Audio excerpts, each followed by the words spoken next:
ভাবছিলাম যে বৌদি তো আসেনি, বৌদির পোশাকটা তাহলে কি হবে, দিয়ে আসতে হবে।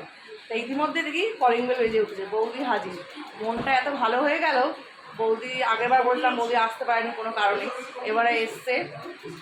তা বৌদি এসে আমি আসলো, বৌদিকে প্রসাদ দিলাম, বৌদি আমার প্রসাদ খাচ্ছে, বৌদি এসে খুশি হয়েছি।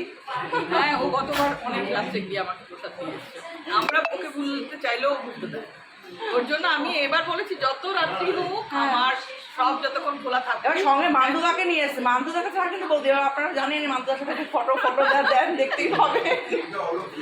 না জোড়ায় না আসলে আবার এই আড্ডাটা হতো না। হ্যাঁ, হ্যাঁ। তাহলে আমারও ওঠা তাই থাকতো, ওরও থাকতো তাই। সেই। তো বন্ধু অন্তপক্ষে এই সময়টা আসার পিছনে মেন কারণ হচ্ছে দুটো গল্প করা। গল্প করা যাবে সেই। কারণ আমরা যারা খুব ব্যস্ত থাকি, সবাই সংসার নিয়ে ব্যস্ত থাকে, তো তারপরও কি হয় রাত্রেবেলার দিকে বা একটু সন্ধ্যার দিকে মনে হয় একটু আড্ডা মারি। হ্যাঁ, হ্যাঁ। আর সেটার জন্য এই সব থেকে গোল্ডেন টাইম হচ্ছে মানে আমাদের সব কাজ সারার পর। 10টার পরে হ্যাঁ, 10টার পর বা একটু 9টার এখন পর সবাই এত সবাইকে প্রসাদ বিতরণ করে সবাই ওখানে একটু বসে বৌদি এসছে যে বসে গল্প খিচুড়ি লাবড়া খুব ভালো। তাই এখন সব বসে আছে এখানে ইগবাচ্চার সঙ্গে রাতের বেলা।